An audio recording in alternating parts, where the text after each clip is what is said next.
Hello guys, how are you. मैं भूपेंद्र सिंह। आज की क्लास में हम बात करते हैं सिंथेसिस की। तो सिंथेसिस के अगले क्रम में आज हम आपके लिए लेकर आए हैं बाय यूजिंग अ नाउन और फ्रेज इन अपोजिशन। पिछली वीडियोस में हम पढ़ चुके हैं दो या दो से अधिक सिंपल सेंटेंसों को एक नए सिंपल सेंटेंस में बदलना by using participle, by using infinitive and by using preposition. तो आज हम बात करेंगे बाय यूजिंग अ नाउन और फ्रेज इन अपोजिशन। तो सबसे पहले हम बात करते हैं नाउन और फ्रेज की। तो देख लेते हैं नाउन क्या। तो पिछले वीडियोस में बताया गया है कि नाउन क्या है। Noun is naming word. जितनी भी चीजें नाम से जानी जाती हैं वो सारी किस कैटेगरी में आती हैं? नाउन की कैटेगरी में। तो देखते हैं, noun is naming word. Noun is naming word.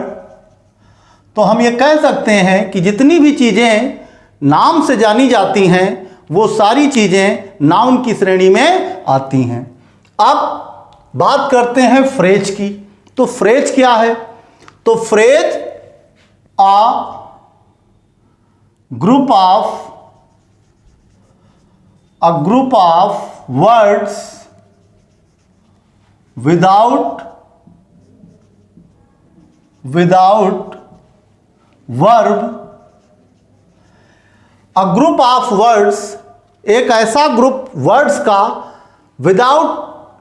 एक ऐसा ग्रुप वर्ड्स का विदाउट अ वर्ब, जिसमें कोई वर्ब ना हो, उसे हम क्या बोलते हैं? फ्रेज। एग्जाम्पल के तौर पे हम कह सकते हैं जैसे capital of India, capital of UP, capital of India,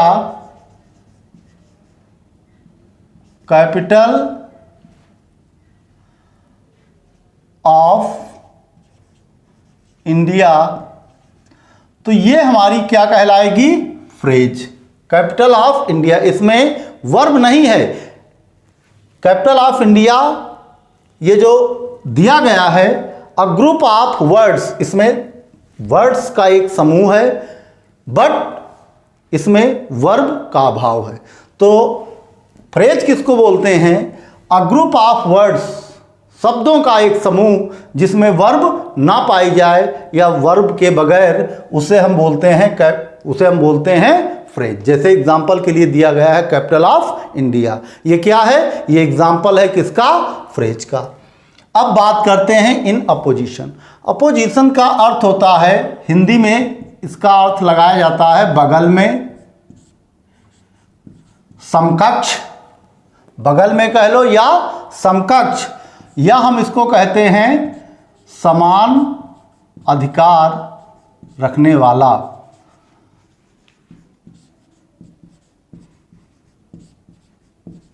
समान अधिकार रखने वाला। तो अब हमको दो या दो से अधिक सिंपल सेंटेंसों को एक नए सिंपल सेंटेंस में बदलना है। और किसका यूज करके? बाय यूजिंग अ नाउन और फ्रेज। किसी नाउन का प्रयोग करके या किसी फ्रेज का प्रयोग करके।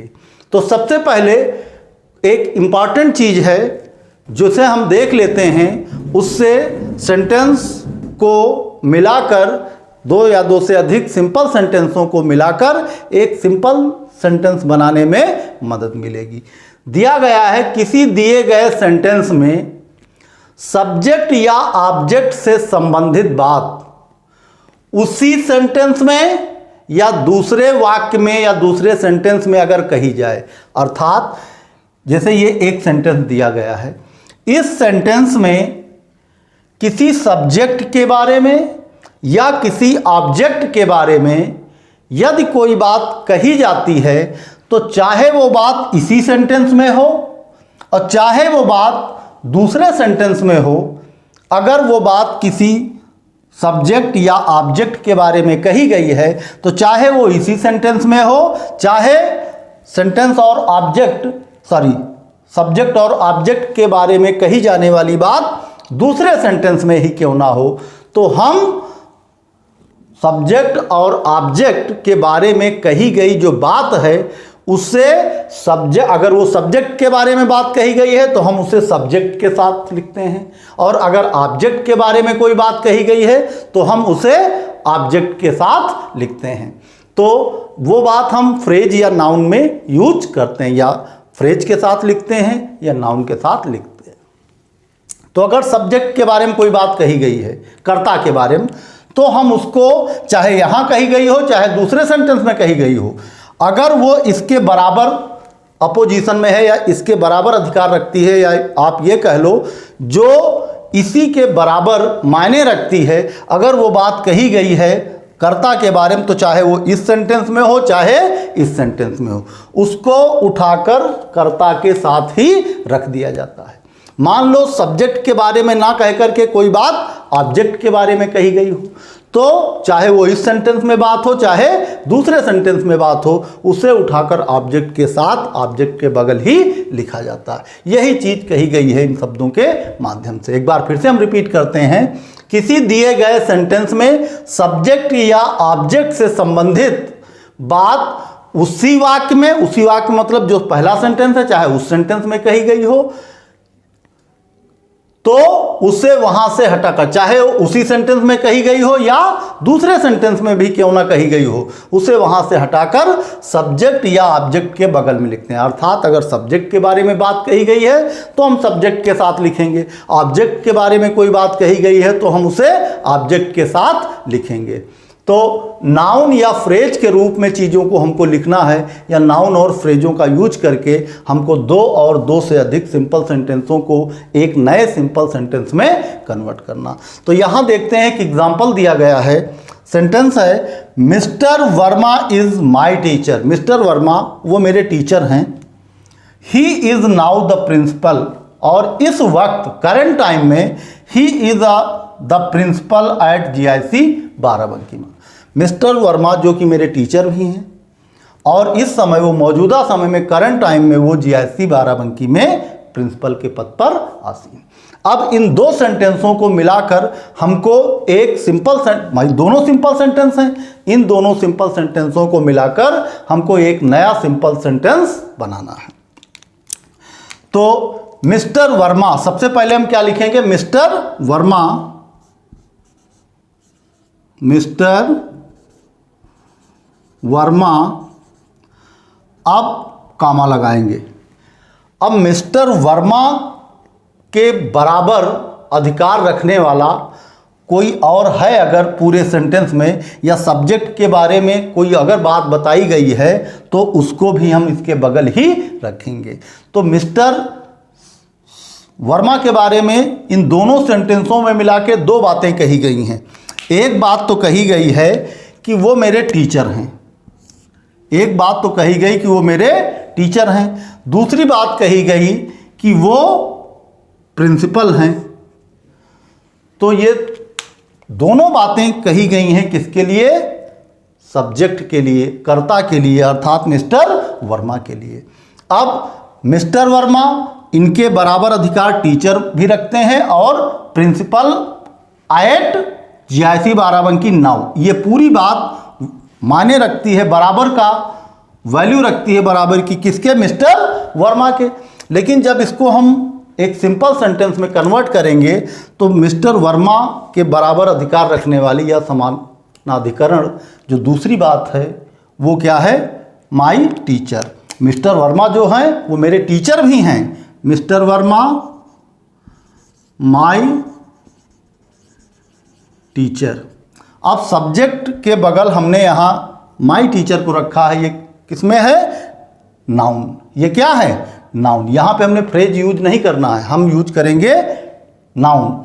मिस्टर वर्मा माई टीचर, हम फिर एक कामा लगाएंगे। अब इज, क्योंकि अब सब्जेक्ट हम यूज नहीं कर सकते, सब्जेक्ट तो ऑलरेडी यूज हो चुका है। Mister Verma my teacher is now the principal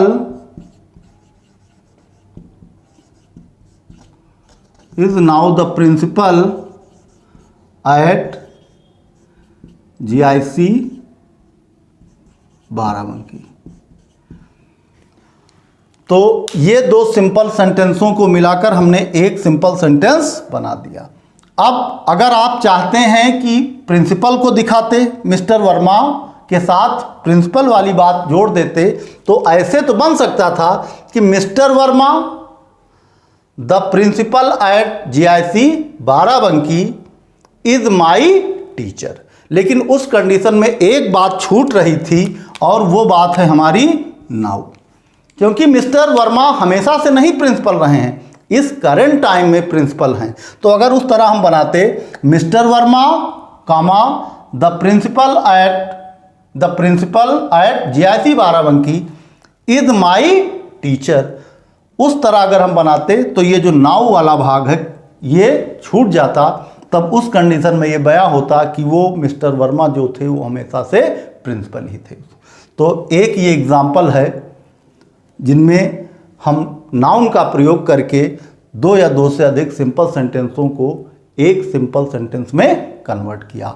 और कुछ एग्जाम्पल हम और देखते हैं जिनके माध्यम से हम अच्छे ढंग से सीख पाएंगे दो या दो से अधिक सिंपल सेंटेंसों को एक सिंपल सेंटेंस में बनाना नाउन और फ्रेज के प्रयोग द्वारा।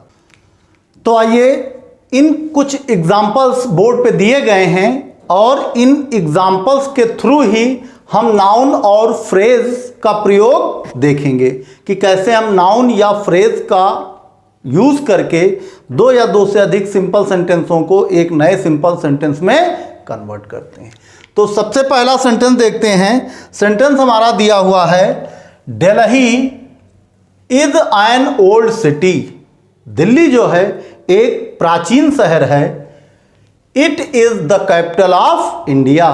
ये प्राचीन शहर तो है ही, साथ साथ ये भारत की राजधानी भी है। तो यहां दो सिंपल सेंटेंस दिए गए हैं कि दिल्ली एक प्राचीन शहर है और दूसरा कि ये भारत की राजधानी है। तो यहां पर सबसे पहले हम सब्जेक्ट यूज करते हैं। सब्जेक्ट हमारा क्या है? दिल्ली। दिल्ली कामा लगाते हैं। अब सब्जेक्ट से रिलेटेड जो बात कही गई है अगर सेंटेंस में, तो उस बात को हम सब्जेक्ट के साथ ही रखेंगे। तो सब्जेक्ट के लिए कौन सी बात कही गई? यहां तो दोनों बातें इस सब्जेक्ट के लिए ही कही गई हैं। एन ओल्ड सिटी, दिल्ली क्या है? एक ओल्ड सिटी। तो चाहे दिल्ली कहो चाहे एन ओल्ड सिटी, वो किसके बराबर है? ओल्ड सिटी दिल्ली के समान है। और चाहे आप कह लो कैपिटल ऑफ इंडिया, तो दिल्ली के समानार्थी शब्द कौन सा है यहां पे? ये जो फ्रेज है द कैपिटल ऑफ इंडिया, तो हम कह सकते हैं Delhi the capital of India, the capital of India. ये तो हमारी फ्रेज हुई। Is an old city. अब हम इसको शुरू करते हैं जो वर्ब से है, इज, और यहां पे इज जो है ये as a main verb use हुई है। तो Delhi the capital of India is an old city. और इस तरह ये सेंटेंस आपका सिंपल सेंटेंस में कन्वर्ट हुआ। ऊपर दो सेंटेंस थे सिंपल के और उन दो सेंटेंसों को मिलाकर हम इसे एक नए सिंपल सेंटेंस में कन्वर्ट कर दिए। तो यहाँ पे हम कैपिटल ऑफ इंडिया जो देख रहे हैं ये हमारा फ्रेज यूज हुआ है और हम फ्रेज या नाउन को यूज करके ही दो या दो से अधिक सिंपल सेंटेंसों को एक नए सिंपल सेंटेंस में बनाएंगे। तो यहाँ पे सब्जेक्ट के साथ हमने क्या यूज किया है? फ्रेज। आप कहीं नाउन यूज मिलेगा, कहीं फ्रेज यूज मिलेगा। तो ये जरूरी नहीं कि ये सब्जेक्ट के साथ ही मिले। अगर सब्जेक्ट से रिलेटेड बात कही गई है तो वो सब्जेक्ट के साथ मिलेगी, अगर ऑब्जेक्ट से रिलेटेड बात कही गई है तो वो ऑब्जेक्ट के पास मिलेगी। तो इसी सेंटेंस को अगर हम चाहें तो एक और तरीका था, उस तरह से भी हम इसको बना सकते थे। दूसरी तरह कैसे बनाते? उस कंडीशन में दिल्ली और उसके बाद कामा लगा के हम लिख सकते थे an old city. Delhi comma an old city, फिर कामा लगाते is the capital of India. उस तरह भी सिंपल सेंटेंस बन जाता। अब चाहे उस तरह बनाओ चाहे इस तरह बनाओ। नेक्स्ट सेंटेंस हम देखते हैं। यहां कही गई है बात कालिदास के बारे में। कालिदास रोट शकुंतलम, एक बहुत ही प्रसिद्ध पुस्तक थी शकुंतलम, जिसको कालिदास जी के द्वारा लिखा गया था। तो कहा गया कालिदास रोट शकुंतलम, कालिदास ने शकुंतलम की रचना की, शकुंतलम लिखा था। He was a great poet, वो एक महान पोएट थे, महान कवि थे। तो यहाँ कालिदास को एक फ्रेज है अ ग्रेट पोएट, हम कालिदास कहें या अ ग्रेट पोएट, तो कालिदास के समान अधिकार, समान अर्थ प्रकट करने वाला वर्ड यहाँ आया है अ ग्रेट पोएट। तो सबसे पहले हम लिखेंगे कालिदास,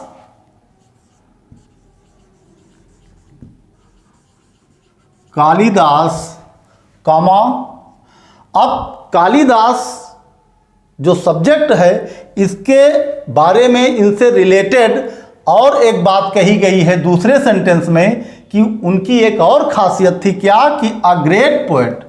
तो कालिदास जो थे वो न केवल कालिदास थे बल्कि एक ग्रेट पोएट भी थे। तो Kalidas comma a great poet, a great poet, Kalidas a great poet comma, अब वर्ब से हमको शुरू करना है sentence. Kalidas a great poet wrote Shakuntalam, wrote Shakuntalam,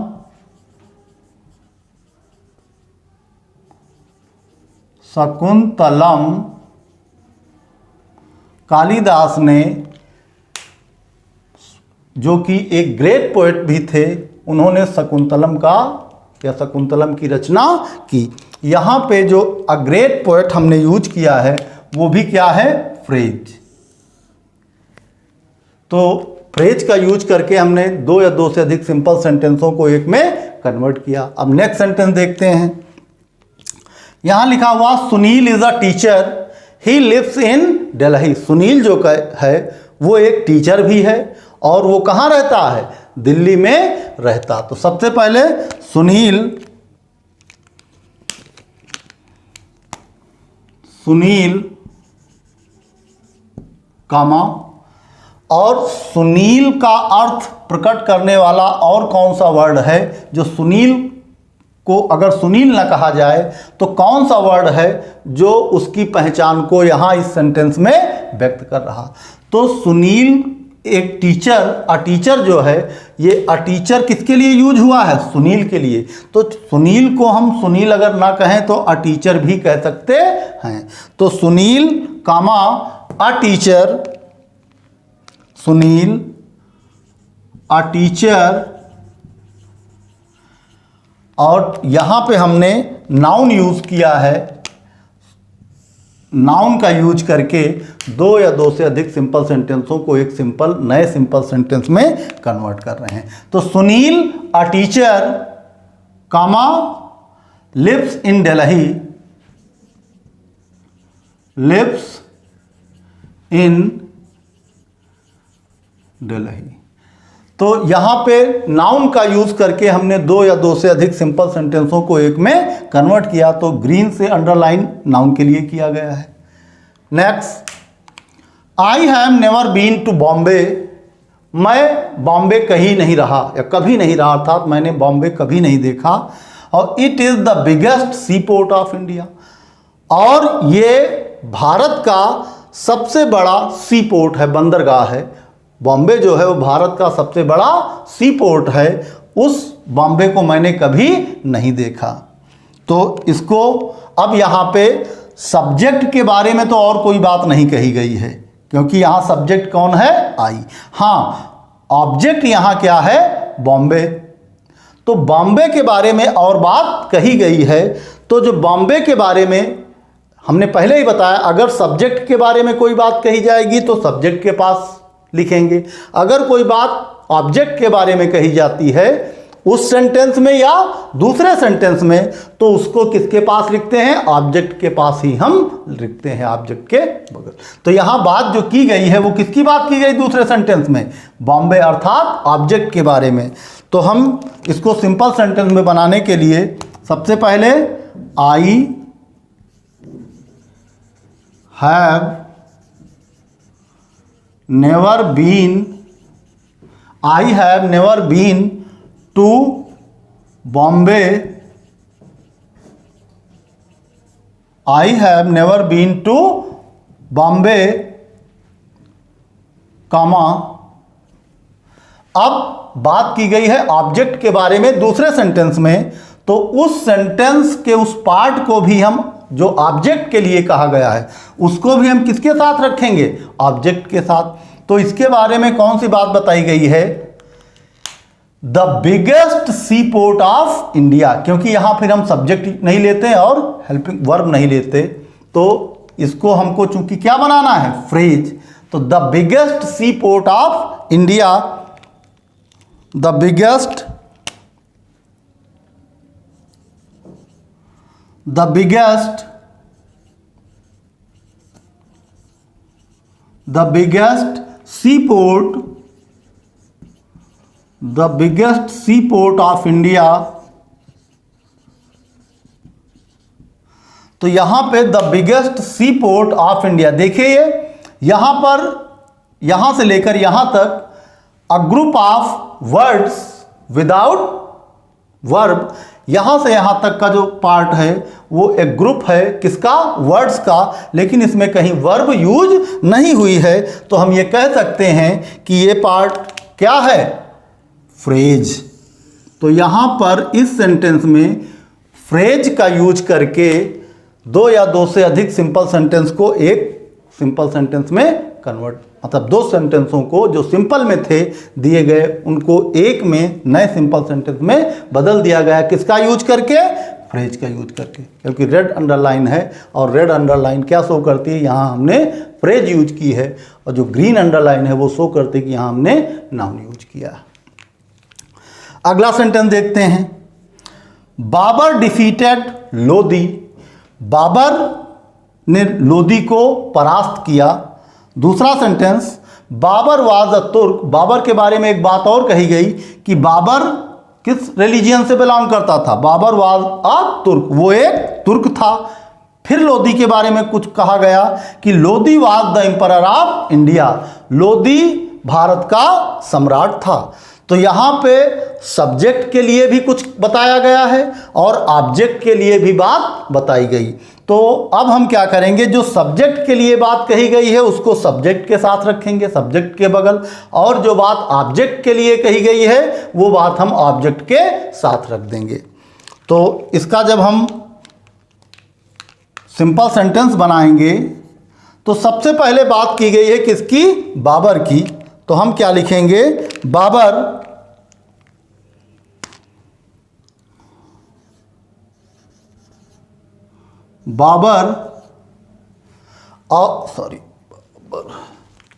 और बाबर से रिलेटेड और एक बात कही गई है।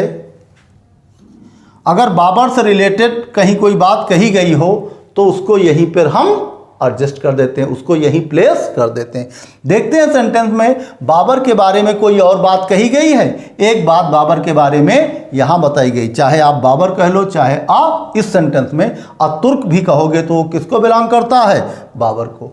तो बाबर अतुर्क,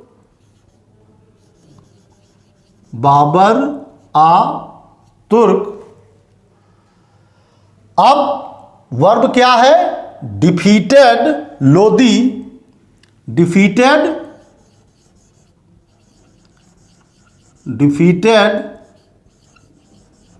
लोदी। तो मतलब बाबर जो कि एक तुर्क भी था उसने डिफीट किया, परास्त किया, किसको, लोदी को। तो यहां ऑब्जेक्ट क्या है, लोदी। लेकिन लोदी के बारे में भी कुछ कहा गया है सेंटेंस में, देखते हैं लोदी के बारे में क्या कहा गया कि Lodi was the emperor of India, Lodi जो था वो भारत का सम्राट था। तो Lodi comma emperor of India, the emperor of India, the emperor of India. तो इस सेंटेंस में हम देखते हैं कि हमने नाउन का भी यूज किया। नाउन कहाँ यूज किया गया है? नाउन यूज किया गया है बाबर के साथ। अतुर्क क्या है? नाउन है। और नाउन को हम किससे अंडरलाइन कर रहे हैं? ग्रीन से। यहाँ पे अतुर्क जो है वो क्या है? नाउन। बाबर के साथ हमने किसको रखा? अतुर्क, नाउन को। और डिफीटेड लोदी, तो लोदी क्या है? ऑब्जेक्ट। और ऑब्जेक्ट के बारे में क्या बात बताई गई थी कि द एम्परर ऑफ इंडिया, वो भारत का सम्राट था। तो चूंकि यहाँ क्या यूज हुई है? फ्रेज। तो फ्रेज को हम अंडरलाइन करते हैं रेड से, क्योंकि ऊपर दिए गए सेंटेंसों में जहाँ जहाँ फ्रेजों का यूज हुआ है वहाँ रेड से अंडरलाइन है, और जहाँ नाउन यूज हुए हैं वहाँ ग्रीन से अंडरलाइन है। तो इस तरह इन कुछ एग्जाम्पल के माध्यम से हमने नाउन और फ्रेज का यूज करके कैसे दो या दो से अधिक सिंपल सेंटेंसों को एक में बदला जाता है ये देखा। और हम आशा करते हैं कि आपको ये वीडियो पसंद आई होगी, और नेक्स्ट वीडियो में हम नेक्स्ट टॉपिक के साथ फिर मिलेंगे। तब तक के लिए धन्यवाद।